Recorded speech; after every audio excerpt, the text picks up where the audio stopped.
Frères et sœurs en Christ, nous avons la joie d'accueillir Monseigneur Eugène Cyril Huneko, évêque d'Abomey au Bénin, au nom du recteur de la cathédrale Monseigneur Patrick Jacquin, de toute l'équipe des chapelains. Je lui souhaite la bienvenue et le remercie de présider cette Eucharistie.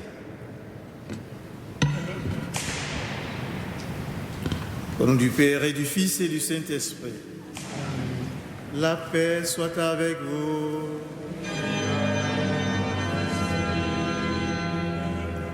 Sœurs et frères, préparons-nous à célébrer dignement cette Eucharistie en reconnaissant que nous sommes pécheurs. Je confesse à Dieu Tout-Puissant.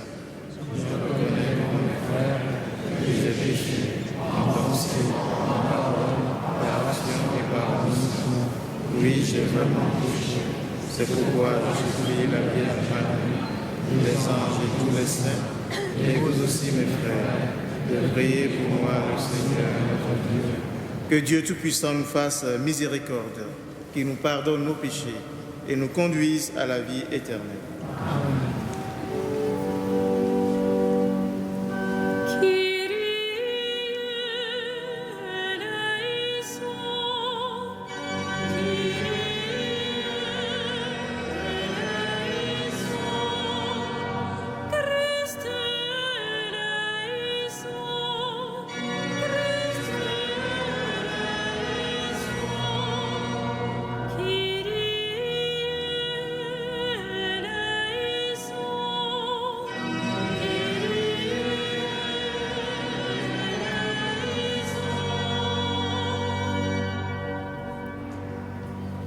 Prions le Seigneur.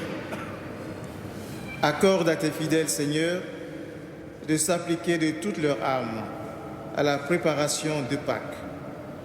Que le renoncement imposé à nos corps porte en chacun de nous des fruits spirituels.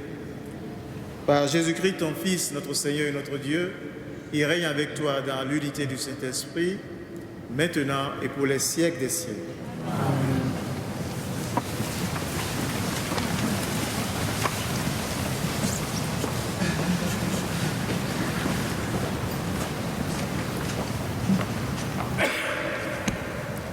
Lecture du livre du prophète Ézéchiel.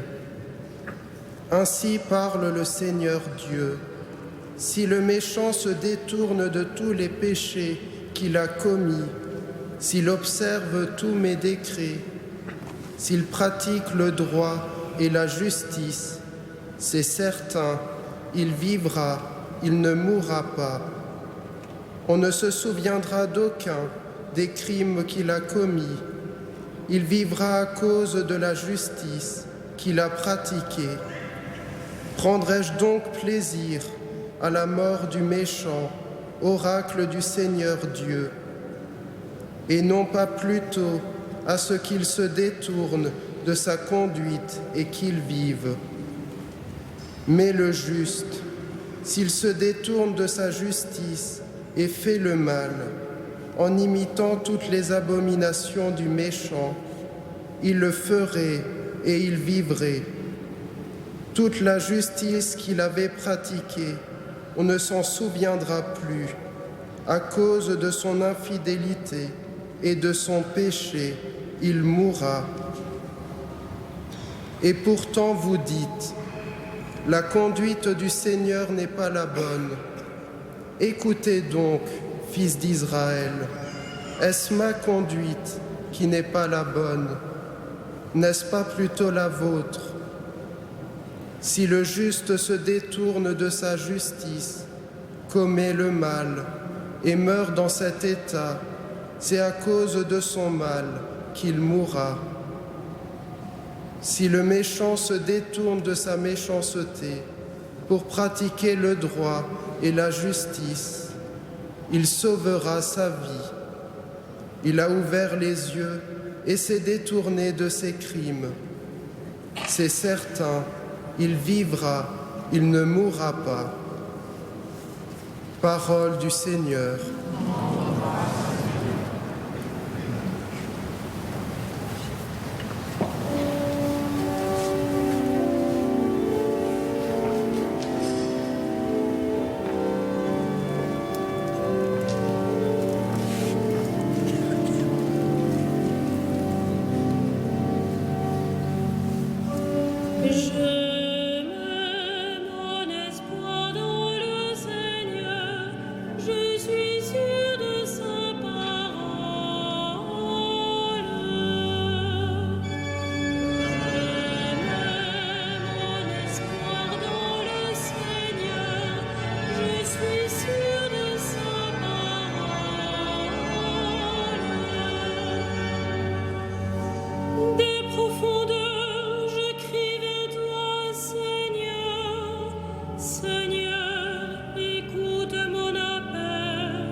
Si tu retiens les fautes, Seigneur, Seigneur, qui subsistera? Mais près de toi se trouve le pardon pour que l'homme te craigne. Je mets mon espoir dans le Seigneur, je suis sûr de sa parole. J'espère le Seigneur de toute mon âme, je l'espère et j'attends sa parole. Mon âme attend le Seigneur, plus qu'un veilleur ne guette l'aurore. Je mets mon espoir dans le Seigneur, je suis sûr de sa parole. Oui, près du Seigneur est l'amour, près de lui abonde le rachat. C'est lui qui rachètera Israël de toutes ses fautes. Je mets mon espoir dans le Seigneur, je suis sûr de sa parole.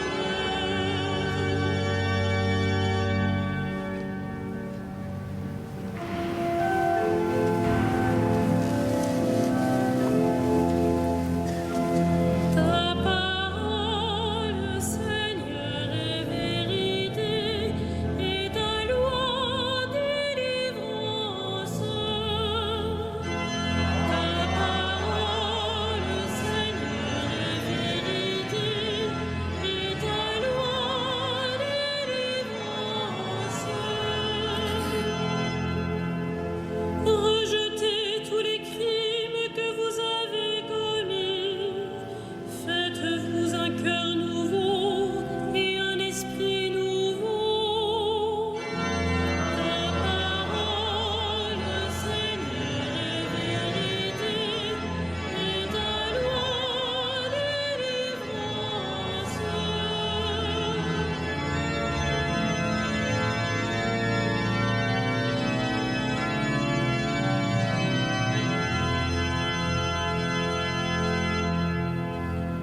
Le Seigneur soit avec vous. Et avec votre esprit. Évangile de Jésus-Christ selon saint Matthieu. Gloire à toi, Seigneur. En ce temps-là, Jésus disait à ses disciples : « Je vous le dis, si votre justice ne surpasse pas celle des scribes et des pharisiens, vous n'entrerez pas dans le royaume des cieux. Vous avez appris qu'il a été dit aux anciens : tu ne commettras pas de meurtre, et si quelqu'un commet un meurtre, il devra passer en jugement. Eh bien moi, je vous dis, tout homme qui se met en colère contre son frère devra passer en jugement. Si quelqu'un insulte son frère, il devra passer devant le tribunal. Si quelqu'un le traite de fou, il sera passible de la géhenne de feu. Donc, lorsque tu vas présenter ton offrande à l'autel, si là tu te souviens que ton frère a quelque chose contre toi, laisse ton offrande là, devant l'autel, va d'abord te réconcilier avec ton frère et ensuite viens présenter ton offrande. Mets-toi vite d'accord avec ton adversaire pendant que tu es en chemin avec lui, pour éviter que ton adversaire ne te livre au juge, le juge aux gardes, et qu'on ne te jette en prison. Amen, je te le dis, tu n'en sortiras pas avant d'avoir payé jusqu'au dernier sou. Acclamons la parole de Dieu. Louange à toi, Seigneur Jésus.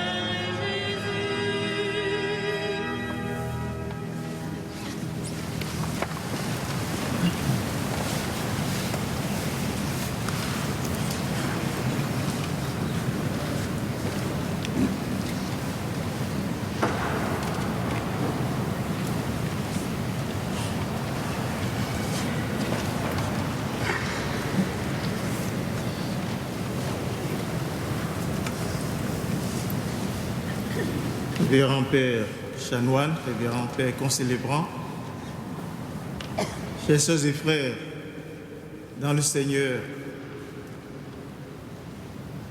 c'est en communion profonde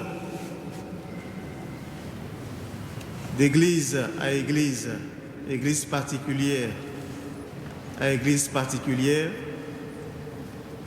que je me retrouve parmi vous et que je vous adresse cette petite méditation après les lectures qui viennent d'être proclamées.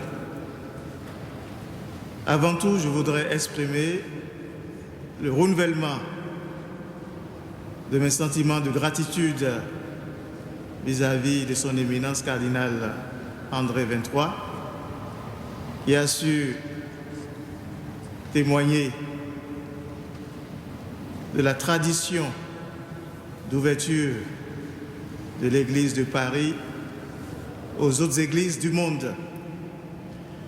Et par ma voix, c'est l'Église au Bénin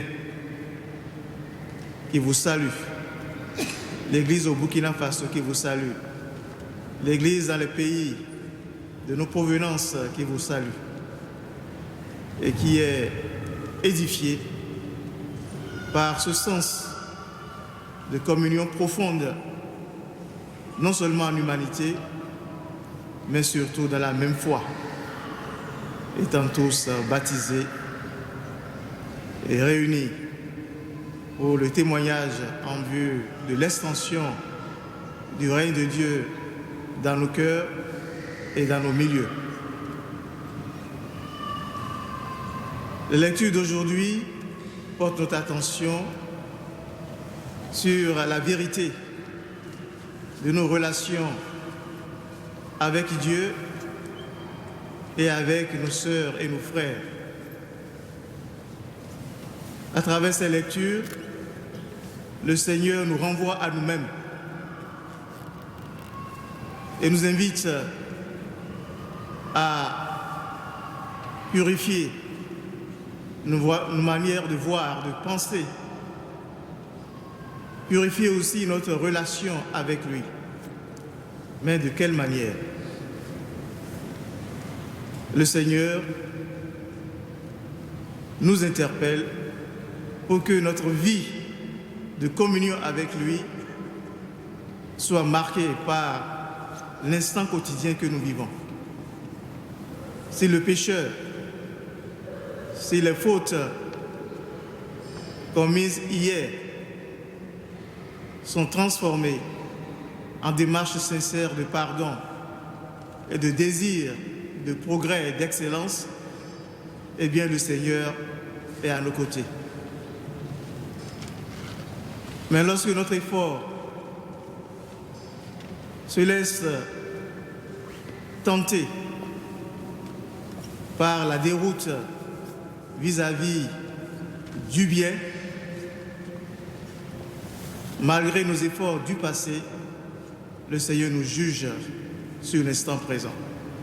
Et c'est pourquoi Sainte Thérèse de l'Enfant Jésus avait le mérite de dire souvent: Seigneur, je n'ai que l'instant présent. Je n'ai que l'instant présent. Et les petits actes de bonté, de bien, d'amour que je pose comptent beaucoup plus par rapport à ce que j'ai fait par le passé ou ce que j'aurais désiré accomplir dans l'avenir. Je pense que c'est une dimension de réalisme dans le chemin de la perfection. Et à travers l'évangile que nous venons d'entendre, le Seigneur nous touche encore au plus profond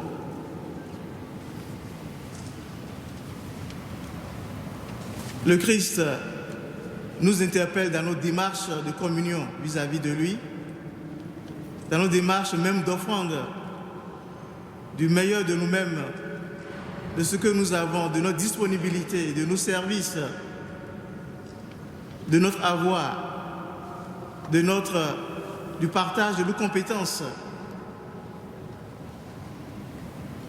Il nous interpelle sur la vérité de nos relations. C'est vrai qu'il nous a créés pour le bien et il est exalté dans toutes les démarches de soutien, d'entraide, de soulagement des peines des autres que nous manifestons. Mais il nous renvoie à nous-mêmes. C'est bien vis-à-vis des autres.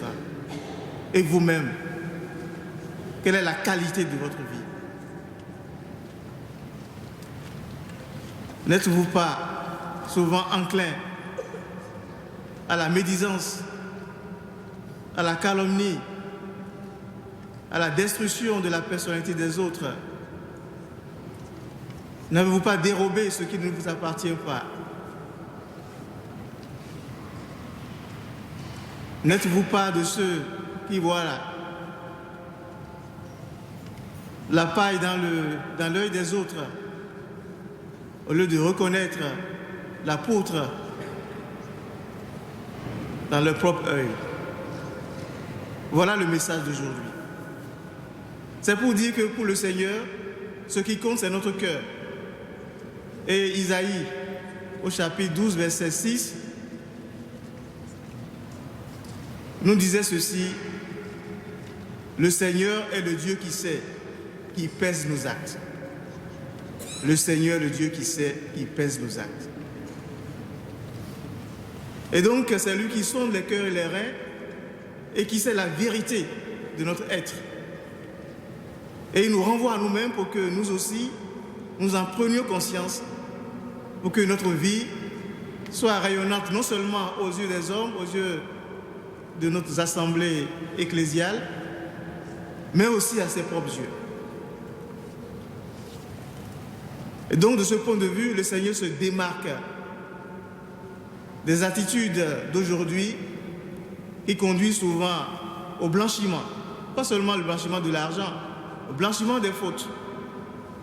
La faute est là, mais on ne veut pas reconnaître. Il faut abandonner, il faut laisser tomber. Le péché, également, on ne veut plus l'appeler par son nom. Il est masqué par d'autres considérations, par d'autres appellations. Aujourd'hui, on ne parlera plus de concubins, on parlera de compagnons, de compagnes de vie. Aujourd'hui, on ne parlera plus de certaines fautes que nous connaissions par le passé. On trouvera d'autres termes. Et puis aussi, nous avons aussi d'autres manières de nous comporter qui conduisent parfois à la révolte. Nous savons combien de jugements de justice qui sont prononcés dans des situations de grande criminalité, de grands meurtres, mais parfois on est surpris d'apprendre qu'il y a non-lieu.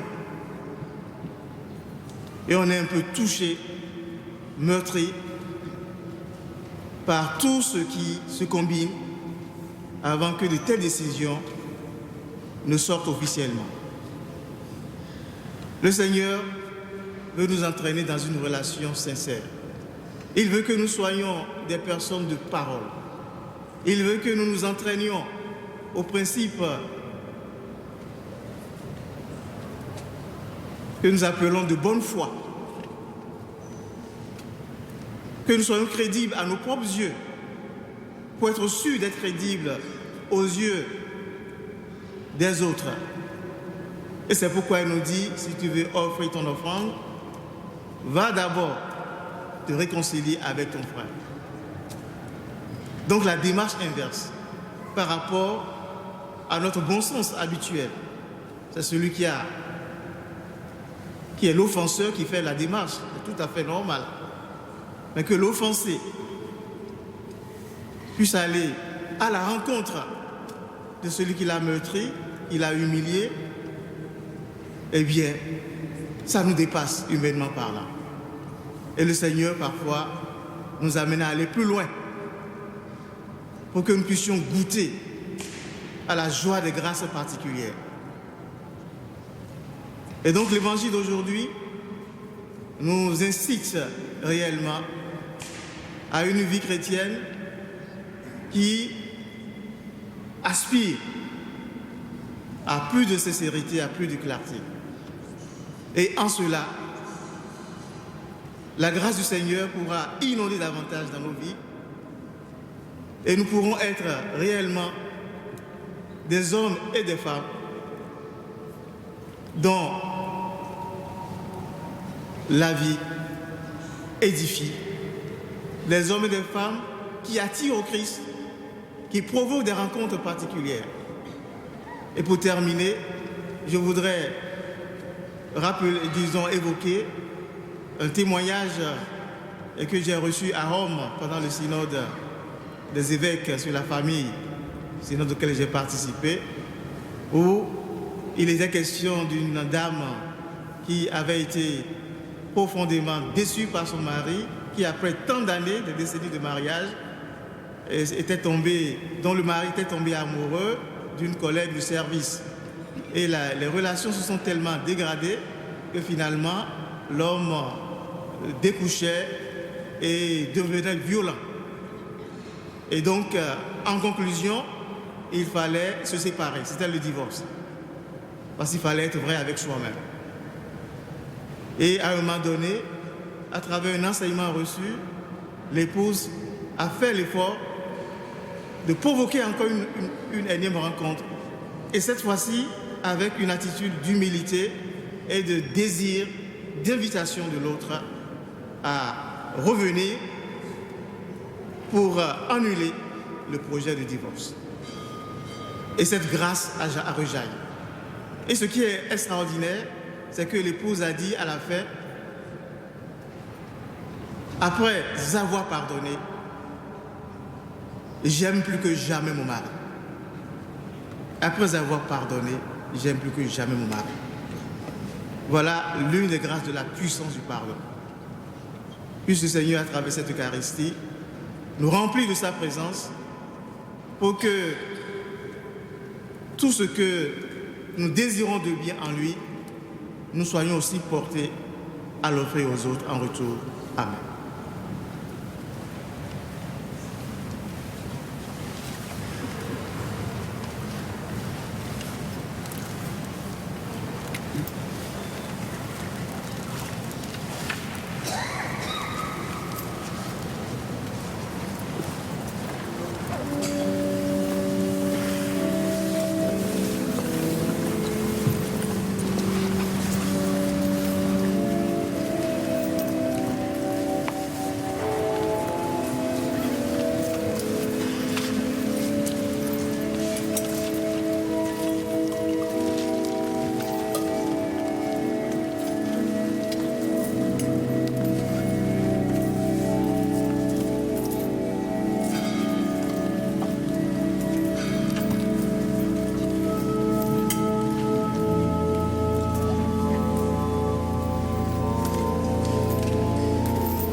Prions ensemble au moment d'offrir le sacrifice de toute l'Église.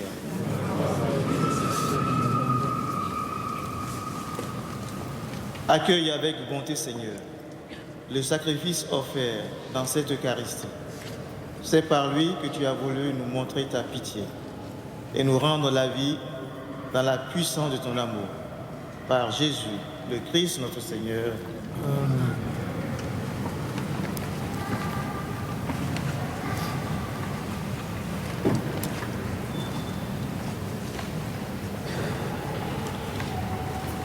Le Seigneur soit avec nous. Élevons notre cœur. Rendons grâce au Seigneur notre Dieu. Vraiment, il est juste et bon de te rendre gloire, de t'offrir notre action de grâce toujours et en tout lieu. À toi, Père très saint, Dieu éternel et tout-puissant. Tu accueilles nos pénitences comme une offrande à ta gloire, car nos privations, tout en abaissant notre orgueil, nous invitent à imiter ta miséricorde et à partager avec ceux qui ont faim. C'est pourquoi, avec les anges et les archanges, avec les puissances d'en haut et tous les esprits bienheureux, nous chantons l'hymne de ta gloire et sans fin nous proclamons.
Toi qui es vraiment saint, toi qui es la source de toute sainteté, Seigneur, nous te prions. Sanctifie ces offrandes en répandant sur elles ton esprit, qu'elles deviennent pour nous le corps et le sang de Jésus, le Christ notre Seigneur. Au moment d'être livré et d'entrer librement dans sa passion, il prit le pain, il rendit grâce, il le rompit et le donna à ses disciples en disant: prenez et mangez-en tous. Ceci est mon corps, livré pour vous.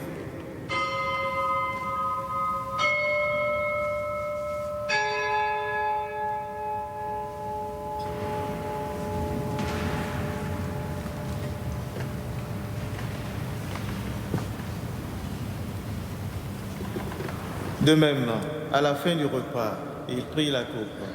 De nouveau, il rendit grâce et la donna à ses disciples en disant: prenez et buvez-en tous, car ceci est la coupe de mon sang, le sang de l'alliance nouvelle et éternelle, qui sera versé pour vous et pour la multitude en rémission des péchés. Vous ferez cela en mémoire de moi.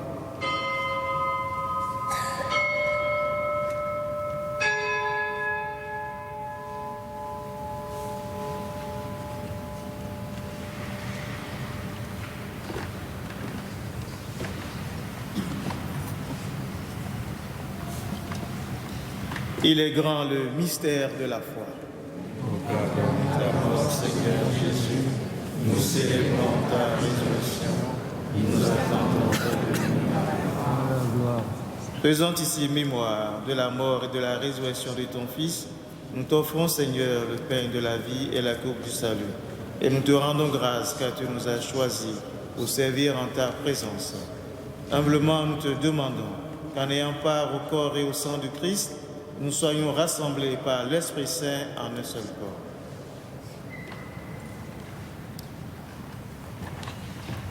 Souviens-toi, Seigneur, de ton Église répandue à travers le monde. Fais-la grandir dans ta charité avec le pape François, notre archevêque André et ses auxiliaires, Monseigneur Eugène qui préside cette Eucharistie, et tous ceux qui ont la charge de ton peuple.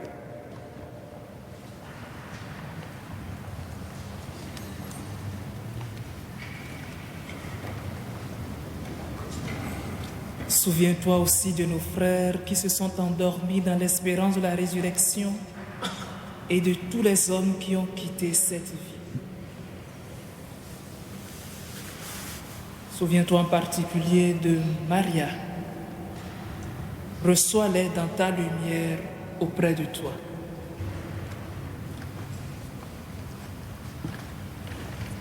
Sur nous tous, enfin, nous implorons ta bonté. Permets qu'avec la Vierge Marie, la bienheureuse Mère de Dieu, avec Saint Joseph, les apôtres et les saints de tous les temps qui ont vécu dans ton amitié, nous ayons part à la vie éternelle et que nous chantions ta louange par Jésus-Christ, ton Fils bien-aimé.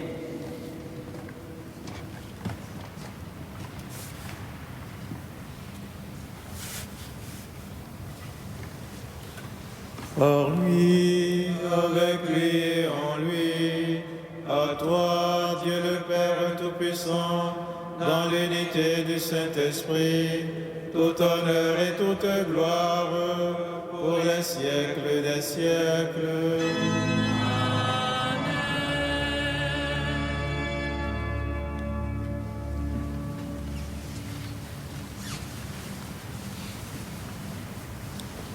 Unis dans le même esprit, nous pouvons dire avec confiance la prière que nous avons reçue du Sauveur.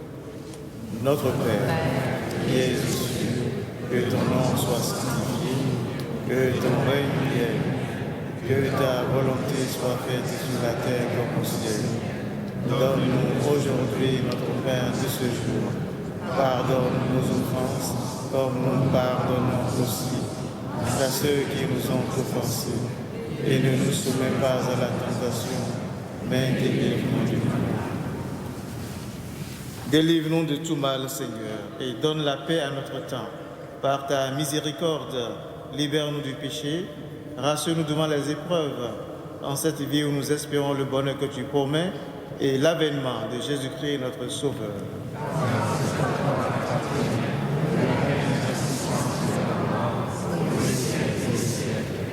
Seigneur Jésus-Christ, tu as dit à tes apôtres, je vous laisse la paix, je vous donne ma paix.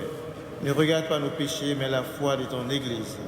Pour que ta volonté s'accomplisse, donne-lui toujours cette paix et conduis-la avec l'unité parfaite, toi qui règnes pour les siècles des siècles. Amen.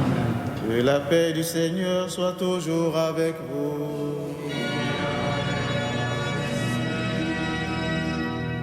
Sœurs et frères, dans la charité de Christ, donnez-vous la paix.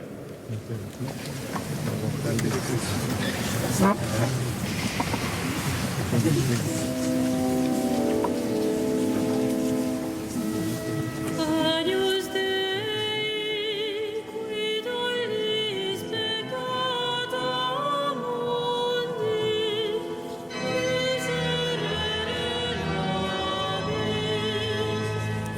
Agnus Dei, qui tollis peccata mundi, miserere nobis.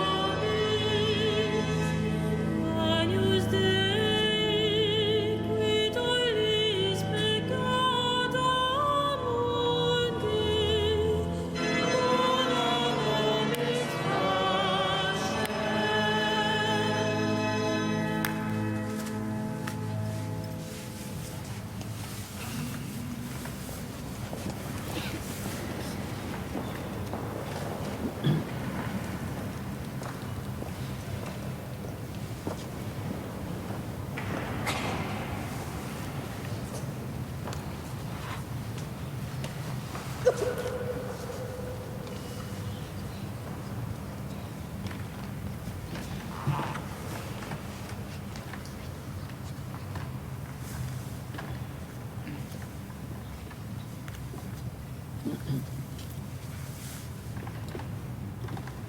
Heureux les invités au repas du Seigneur. Voici l'agneau de Dieu qui enlève le péché du monde.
Prions encore le Seigneur.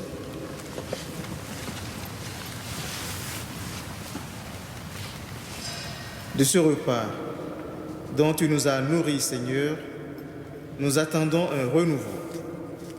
Il arrache nos cœurs à leur vieillissement pour nous faire communier au mystère du salut. Par Jésus, le Christ, notre Seigneur. Amen.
D'un sermon parisien à la louange de la charité par Hugues de Saint-Victor.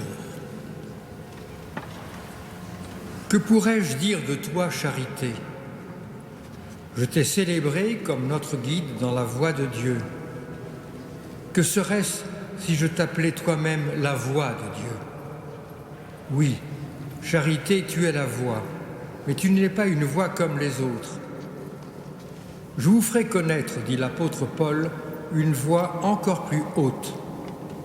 Et c'est de toi qu'il parle, charité. Tu es en effet la voix par excellence, la voix suréminente. Tu redresses les voies tortueuses. Tu indiques les droits chemins. Tu es au centre de toutes les voies droites. Toutes viennent de toi et feront retour à toi. Car les voies de Dieu sont des préceptes qui tous dépendent de toi et se résument en toi. Tu es donc une voix, charité, une voix qui nous reçoit, nous dirige et nous conduit au but. De qui es-tu la voix? Celle de l'homme à Dieu et de Dieu aux hommes. Ô bienheureuse voix, tu es seule à connaître ce salutaire échange. Tu fais descendre Dieu vers l'homme et monter l'homme vers Dieu. Il descend quand il vient à nous, nous montons quand nous allons à lui. Et cependant, ni lui ni nous ne pouvons sans toi aller l'un vers l'autre. Tu es la médiatrice conciliant les extrêmes, réunissant ceux qui sont séparés, mettant de quelque façon de plein pied ceux qui sont si dissemblables. Tu abaisses Dieu et tu nous exaltes, l'entraînant lui vers les bas-fonds et nous vers les hauteurs. Ton pouvoir est grand, charité. Toi seul as pu entraîner Dieu hors du ciel sur la terre, que tes chaînes sont puissantes, qui ont pu lier Dieu lui-même et rompre en l'homme entravé les liens du péché. Considère Dieu né d'une femme, petit enfant, enveloppé de l'ange, vagissant dans un berceau, suçant le sein. Je le vois ensuite saisi, attaché, battu de verges, couronné d'épines, souillé de crachats, frappé d'un coup de lance, percé par les clous, abreuvé de fiel et de vinaigre, soumis là à des traitements indignes, ici à des cruautés. Pourquoi souffrir les uns et endurer les autres? Si nous en cherchons la cause, nous n'en trouvons-on pas d'autre que la seule charité? Ô charité, que ton pouvoir est grand. Si ta puissance sur Dieu a été si grande, combien ne le sera-t-elle pas davantage sur les hommes? Si Dieu, pour l'homme, a tant souffert, est-ce que l'homme pourra refuser de souffrir pour Dieu? Mais peut-être remporteras-tu plus facilement la victoire sur Dieu que sur l'homme. Ton triomphe est plus prompt sur Dieu que sur l'homme, car plus ce triomphe est heureux et plus Dieu se doit de se laisser vaincre par toi. Tu savais très bien que pour mieux vaincre, il fallait d'abord l'emporter sur lui. Nous t'étions encore rebelles lorsque déjà, t'obéissant, tu le forçais à quitter le siège de Sa Majesté du Père pour revêtir les faiblesses de notre condition mortelle. Tu l'as conduit jusqu'à nous, chargé de tes chaînes.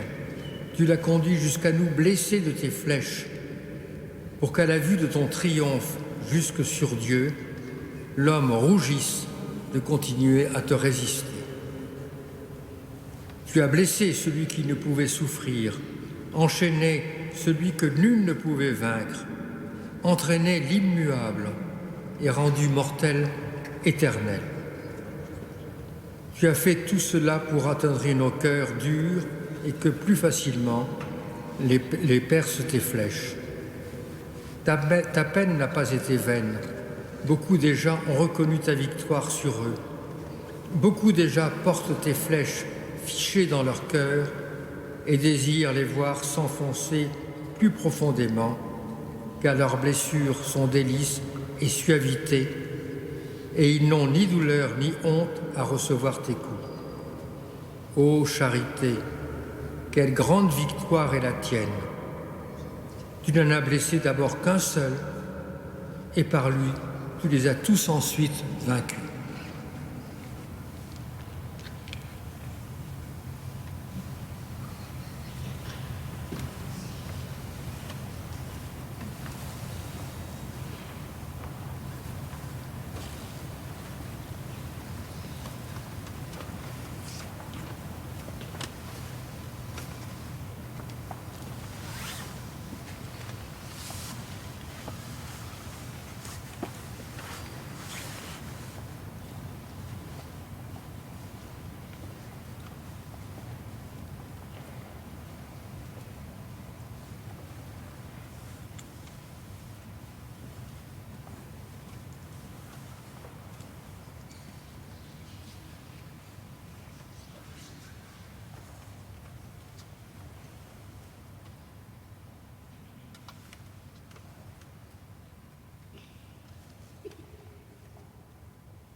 Prions le Seigneur.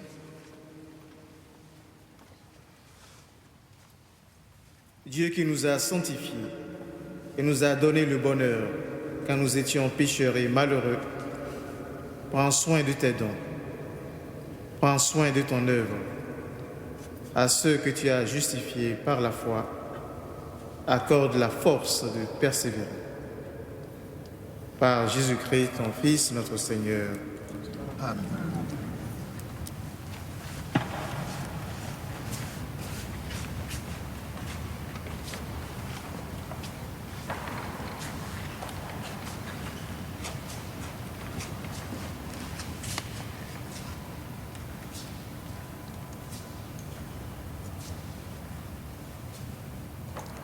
Le Seigneur soit avec vous. Et avec votre esprit. Le Dieu Tout-Puissant vous bénisse, le Père, le Fils et le Saint-Esprit.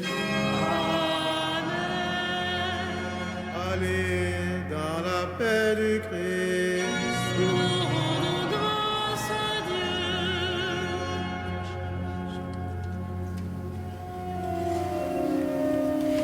Ave Regina Caelorum,